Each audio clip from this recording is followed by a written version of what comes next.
Hi, my name is Jay with Kick Foosball Tables. First off, I'd like to welcome you to the Kick family.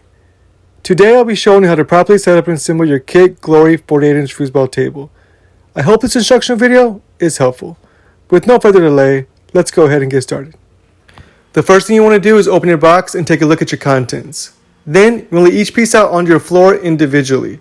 If you are assembling your foosball table on a hard surface, I do recommend that you lay it on a large blanket or a large piece of cardboard. That way we don't damage our table during the assembly process. Next, you want to match each part to what's inside your instruction manual. Once you've matched each part to what's inside your instruction manual, if you notice any missing or damaged parts, please contact Kick customer support with pictures of the shipping label, the box itself, and the damaged part. Our contact information will be listed at the end of this video. You will find both of your crossbars along with your support braces in 3 of the 4 legs. For step 1, we'll be inserting our playing field P3 into both the grooves that you see here on both side panels P1. What you want to make sure is that the graphics on the playing field are face down and that the ball entry hole on both of the side panels that you see here is face downwards closer to the floor. And go ahead and insert your playing field into the groove on one of the side panels.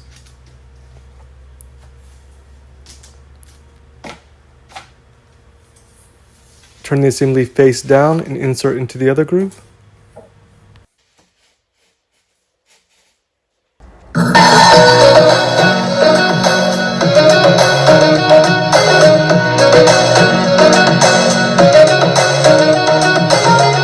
For step 2, we'll be attaching our end panels P2 using bolts H1 and washers H3. What you want to make sure is that the goalie hole is face downwards closer to the floor and that the playing field slides into this groove that you see here on both end panels. Then you want to make sure that all the holes line up properly to both the side panels and end panel.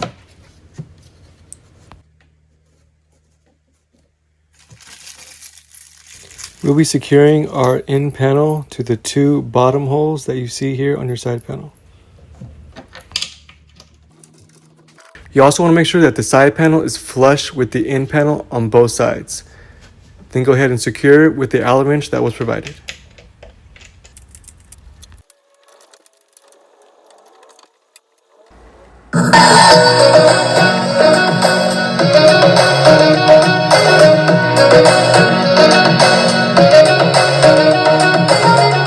For step 3, we'll be attaching both of our support braces P5 to both side panels using our H6 nut and our H5 screw. What you want to go ahead and do first is insert your H6 nut into the hole on the support brace. What you want to make sure is that the hole on the end of the nut aligns with the hole on the end of the brace. You also want to make sure that the groove on the end of the nut faces outwards. Go ahead and insert your H6 nut into all 4 holes on both support braces.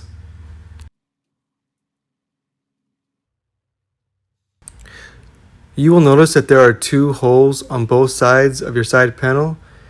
You're just going to go ahead and line your support brace with those holes. Then insert your H5 screw into the side panel. You will need to provide your own Phillips head screwdriver. However, I will be using my impact driver fitted with a Phillips head tip to help speed along the process.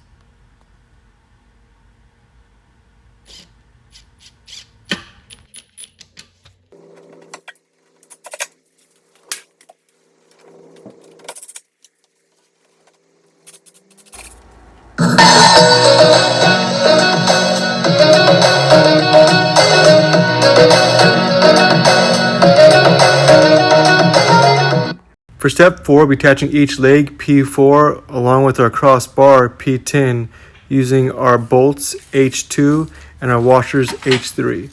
Depending on your make and model, your manual might indicate that these are black washers. However, this particular model comes with silver. One way to determine that you are adding the correct leg to the correct side of the table is when you go ahead and match all 4 holes on your leg to all 4 holes on your side panel and end panel. You also want to make sure that the hole for your crossbar faces inwards towards the other leg. Go ahead and line up both of your legs to both the side panel and end panel. Then go ahead and insert your H2 bolt and your H3 washers in both the top holes on both the end panel and side panels.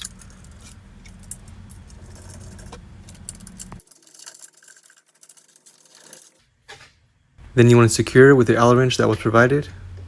Making sure that you do not fully tighten your bolts at this time, you want to leave some wiggle room, that way you can install your crossbar.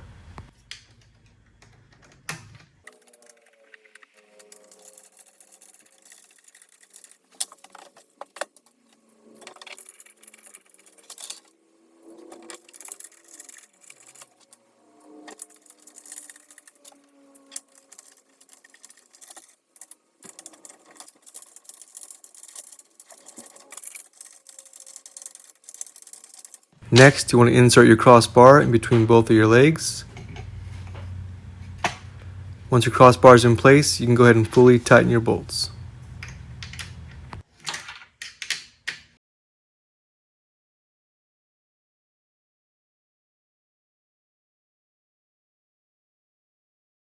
Next, we'll be attaching our leg levelers P9 to the bottom base of each leg. This part's pretty simple. You just want to go ahead and screw down your leg leveler all the way down to the bottom base of each leg. The purpose of these leg levelers is to stabilize your table during play. So that if one side is higher than the other, you can just unscrew them a couple notches to even out your playing field.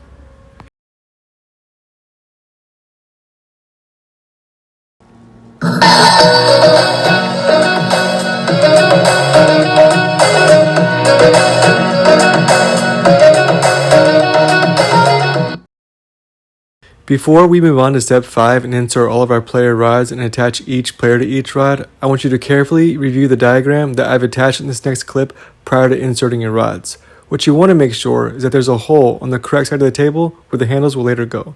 Rod and player setup. Place 4 handles on each side of the table in this specific order. Make sure your players are facing the opposing team and towards the other opponent's goal, not the same team or your own goal. 1-man goalie versus a 3-man goalie setup. With your table, you have the option to go with the 1-man goalie or a 3-man goalie setup.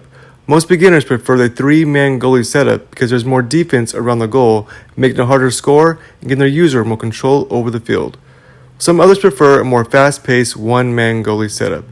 If you choose to go with the 1-man goalie setup instead of having the other 2 outer men on the goalie rod, you'll replace them with the 4 black stop rings. You can optionally place the 4 green triangle corner ramps on all 4 corners of your table along with your field lining tape. This field lining tape is to prevent any dead spots, if any at all. Once you have correctly positioned all your player rods on top of your table, you can now go ahead and insert your rods. You just want to go ahead and insert them about halfway onto the table for now, that way we can attach all of our players.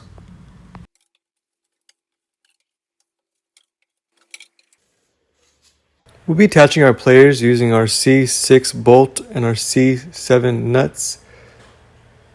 When attaching your player, you want to note that there's a bumper, a washer, then you want to add the correct amount of players per holes in your rod. Then you want to add in another washer and another bumper. You want to complete by sliding through the second hole. Go ahead and line up all of your players over the holes on your rod. Then you want to go ahead and insert your C6 bolt into the chest of the player through the hole in the rod. Then you want to attach your C7 nut into the back of the player, making sure that the plastic piece on the nut faces outwards. Hold the nut in place, turn the player around, and secure.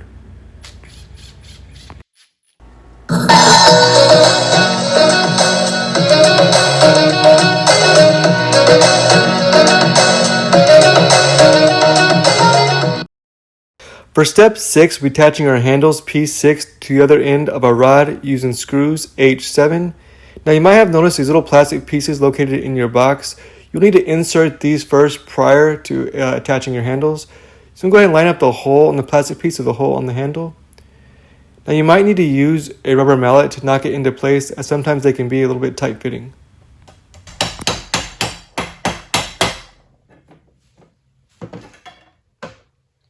Next, we're going to attach your handle simply by lining up the hole on the handle to the hole on the rod. Then go ahead and insert your H7 screw and secure. For step 7, we'll be attaching our slide score P8 to our end panel using screws H4. This part's pretty simple, so we're going to line up the slide score to the center of your goalie hole. Insert your H4 screw and secure. These holes are not pre-drilled, so you might need to apply some pressure when screwing in your screws.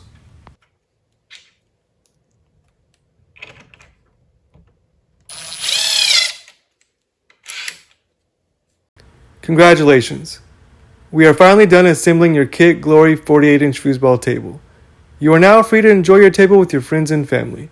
Again, I hope this instructional video was helpful. If you have any questions, comments, or concerns, please visit our website at www.kickfoosballtables.com, or you can email us at support@kickfoosballtables.com. You can also call us at 1-866-844-5425. That's 1-866-844-5425.